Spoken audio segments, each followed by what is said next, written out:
Morning, people. Yes, welcome back to United View. Welcome to another Flex's View. Yeah, it's a Flex's View. It's a morning view, but it's also a Flex's View. You know what I'm saying? Short, sharp, and crisp this international break morning on the Tuesday. Do all the good stuff, man. You lot smash a like on the video. Make sure you subscribe to the channel if you are new, as per normal. But we have to talk Elliot Anderson this morning. Elliot Anderson, shout out my good friend Florian Plettenberg. Florentine, if you know, you know. But Florian late last night, he dropped. It's not really an exclusive, but it's a double down. It's a bit of an update on what he's saying. It was from before, and it's that Manchester United are still looking to bring Elliot Anderson there. They have registered concrete interest. Okay, here's what he said. He said, understand Manchester United remain keen on Elliot Anderson and have registered concrete interest. Forest are informed, so Forest know about this now. A fee, and this is what we were talking about before, a fee in the region of 100 to 120 million pounds is still being demanded. Okay, so that's Florian Plettenberg late last night, early hours of this morning, was saying, understand Man United remain keen on Elliot Anderson and have registered concrete interest. Forest have been informed, and a fee of around 100 to 120 million is still being demanded. Guys, Elliot Anderson, I think is top. I think he's top. I do. You guys know my admiration for this player. We were talking about this on the red carpet briefly last night, when KG sort of made some good points about, 1 minute we were all in for Baleba, could have been all in for Wharton. Now you're all in for Anderson. Like, can we make up our minds? It doesn't. This doesn't mean it's gonna be the one, and we never know whether it's gonna be the one. We don't know. All we can do is go off of what we see, the feeling, etc. Once the player arrives or doesn't arrive, once they arrive, the jury's out in it. You have to wait and see. But Elliot Anderson. First of all, the price. Let's just go straight in there. That's the elephant in the room, innit? We'll talk about the quality of player and that in a second. But the price is the biggest sticking point. That type of money is crazy money for Elliot Anderson. Is he an upgrade? Sure. Monumentally. Does he fit our system and what Ruben Amorim's trying to do like a glove? Yes, he fits that perfectly. He fits that role perfectly. But 100 to 120 million, you're talking about a record signing for Man United. That's what you're talking about. You're talking about going against the grain of buying £100 million players. So Jim Ratcliffe's told us Ineos ain't really on that. That's not really what we're looking to do. Now, I know it's different positions, but the sentiment and the principles are the same. He says we want to find the next Mbappes, the next Jude Bellinghams. Now, obviously, I'm not saying that Elliot Anderson is any of those two things. But also what he means by that is unearthing the next star for prices that don't cost £100 million. And also, for £100 million upwards, you would like to think you're buying a world-class player now. You would like to think you're buying somebody who is already tried and tested at the highest level and represents that type of value, because for £100 million, you need to be doing a lot of things right and you need to be a very proven player. But having said all of that, we have to ask ourselves what a £100 million player today in today's market actually represents.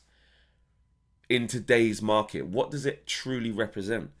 Because let's be honest, £100 million used to get you tried and tested and, world-class, proven, etc.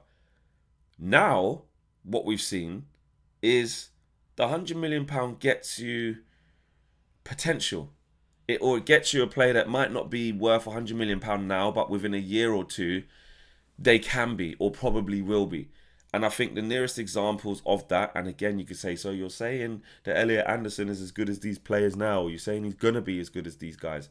But you look at Declan Rice and you look at Caicedo. They're the two obvious choices to look at in terms of central midfielders. They're the ones that are going to be compared to in terms of central midfielders in the Premier League within the last, let's say, 4 years. Yeah, because Caicedo's in his second year? Didn't they go at the same time? I think they're both in their third years, isn't it, at their respective clubs? Maybe Caicedo one less, but with Brighton and West Ham respectively, I think Caicedo put in less work at Brighton before he got his big move to Chelsea. Declan Rice, had won a European Cup. He captained West Ham for many years and put in serious work. I think he's got like over 200 appearances for West Ham, I believe. Someone correct me if I'm wrong, but he put in work. Those two players at that time, you could have argued. Now you don't talk about it now because they're worth the money, but at the time, it was a bit like, 100 million for this player, 100 million for Rice, 100 million for Caicedo. That's a lot, man.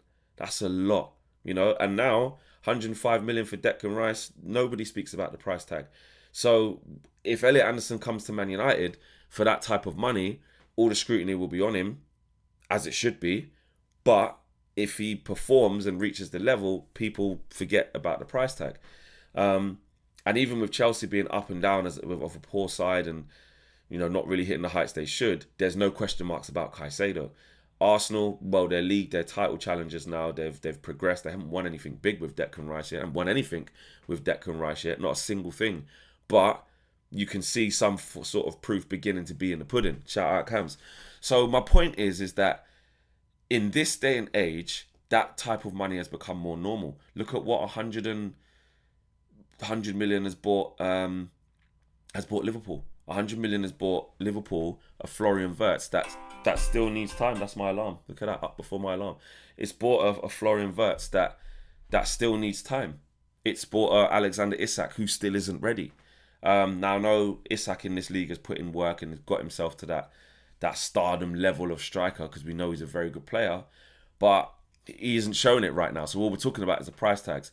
Back to Elliot Anderson, I think it'd be perfect, but I'm just not sure that Man United are going to be willing to pay that much money for him. Also, these are like the early figures. These are the early figures that I just brandished. Forest know we want him. Elliot Anderson knows we want him. We've made it clear, according to Florian Plettenberg, we've registered concrete interest. So right now, with where Forest are, because you have to look at it from their perspective, right now from where they are, of course they're going to slap that on him. They're in a relegation battle. They'll be. Here's how it's going to go. They're going to get out of the relegation battle. They're not going to go down. They're going to be fine under Sean Dyche. They're going to probably have a half decent season considering how they began the season. They've got Europe. You look at them in the Europa League, so you've got to see what they're on in that. They could go far in that. I expect them to once they get going. And then there's the World Cup. The World Cup's a big factor in this as well, because if you don't tie him down before the World Cup, you let Forest let him go to the World Cup. He's probably going to be in the squad, probably playing, I should imagine, if he carries on the way he's playing, which is brilliant. I think he would shine in the World Cup, and then what? That's an extra 20-30 million on top of that. So you can see what's going to happen with this. Like, it's that price probably ain't going to come down much. I saw a few stats some people were digging up, and I think Owen put one up yesterday about his progressive passes and stuff like that.